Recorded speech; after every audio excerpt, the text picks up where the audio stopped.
Κυρίες και κύριοι, χαίρετε, μου Ευθύμης Χριστοδουλάκης και σας καλωσορίζω σε ένα ακόμα επεισόδιο δελτίου ειδήσεων. Πρώτο θέμα για σήμερα: τα σαγόνια της Άννης Τζαπάνια κατάφερε να ρίξει κάτω και να σκορπίσει κατάθλιψη όλο τον αντρικό πληθυσμό της Ελλάδας η Πετρούλα Κωστίδου, αφού μέσα από τη συνέντευξή της που έδωσε σε εκείνη κατάφερε να αποδείξει ότι η Πετρούλα που όλοι γνωρίζαμε έχει περάσει πλέον στο παρελθόν.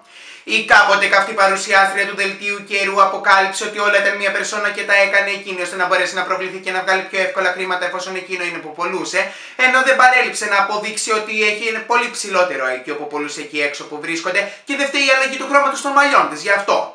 Σε άλλα νέα, σε συνέντευξη του γνωστού κομμωτή Τρίφωνα Σαμάρα που παρακολουθήσαμε μέσα από την εκπομπή Happy Day της συχνότητας του Α, αποκάλυψε πως θέλει εκείνος την γυναίκα να βρίσκεται στο πλάι του, αφήνοντας άφωνη τη δημοσιογράφο που του έκανε την ερώτηση, όπως και όλους εκείνους που παρακολουθούσαν το βίντεο εκείνη τη στιγμή. Εν κατακλείδη τώρα με τα γενικά θέματα, μεταφερόμαστε στη διεθνή showbiz και στον παρουσιαστή James Corden, ο οποίος έκανε ένα από τα πιο περίεργα carpool karaoke που παρακολουθήσαμε, με καλεσμένη την τραγουδίστρια Μαντόνα.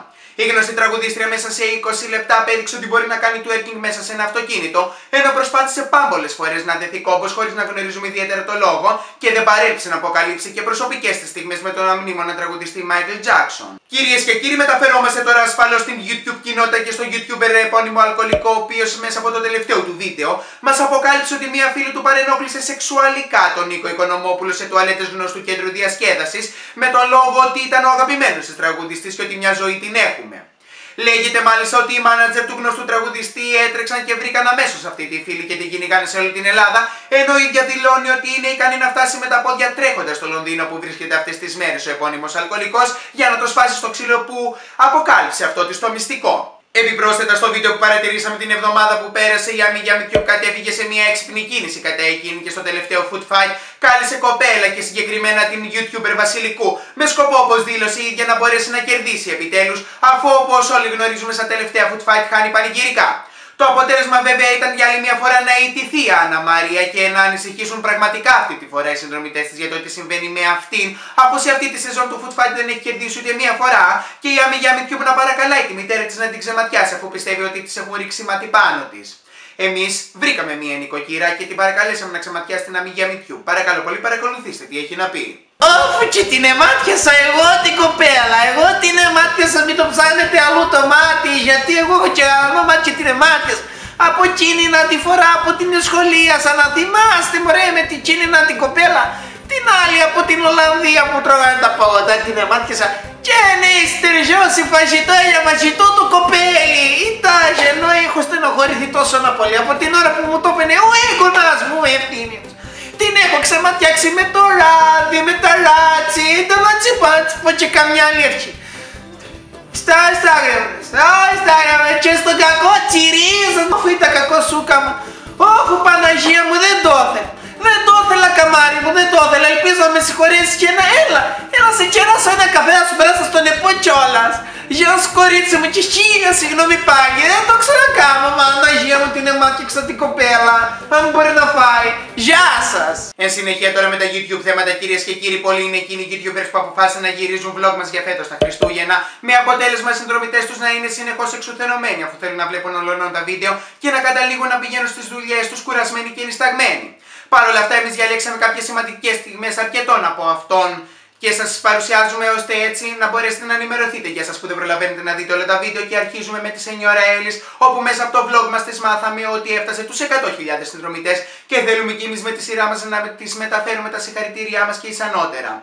Μεταφερόμαστε βέβαια και στην Φωτεινή από το κανάλι Φως Vlog, όπου εκεί πέρα ανεβάζει τα δικά της vlog μας, η οποία προσπαθεί να μας πείσει για την οικοκυροσύνη της και ας έκαψε την τελευταία φορά τα ρεβίθια, ενώ το χειρότερο hate από όλους και το πιο τραγικό το πήρε η γνωστή YouTuber του Φερικάρντι, η οποία τόλμησε να φάει σε ένα από το vlog μας τις μπάμιες και άκουσε πάρα πολλά για αυτά χωρίς λόγο. Και καταλήγουμε ασφαλώς με την αγαπημένη μας μικρή Ολλανδέζα, η οποία δεν παρέλειψε να μας δείξει την αληθινή πτυχή της ζωής της για το πώς ζει με τον Δημήτρη μέσα σε αυτό το σπίτι. Εμείς βρήκαμε έναν εξουθενωμένο συνδρομητή και προσπαθήσαμε να του πάρουμε μια συνέντευξη. Παρακαλώ πολύ, παρακολουθήστε τι έχει να πει.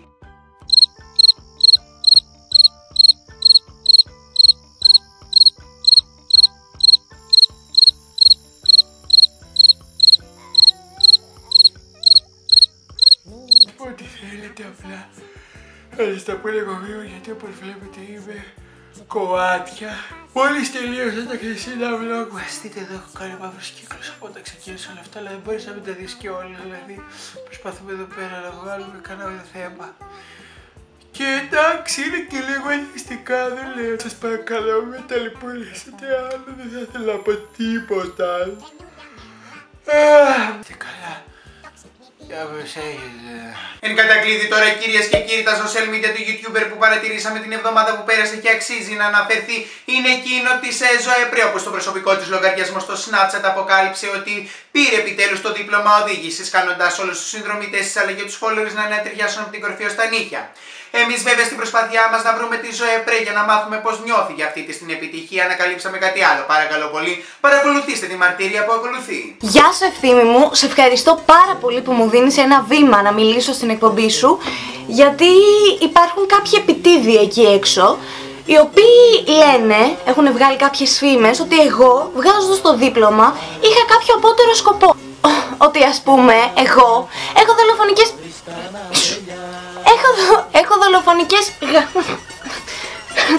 Έχω δολοφονικές τάσεις. Πράγμα το οποίο, ας είμαστε ειλικρινείς, δεν ισχύει. Δεν θέλω να σκοτώσω κανέναν, αλήθεια σου λέω. Αλήθεια σου λέω. Δεν έχω δολοφονικές τάσεις. Αλλά, αν ακουστεί ότι στο κέντρο της Αθήνας έχουν γίνει μαζικές δολοφονίες με αυτοκίνητο, θέλω να ξέρεις ότι δεν ήμουν εγώ. Δεν θα έκανα ποτέ κάτι τέτοιο.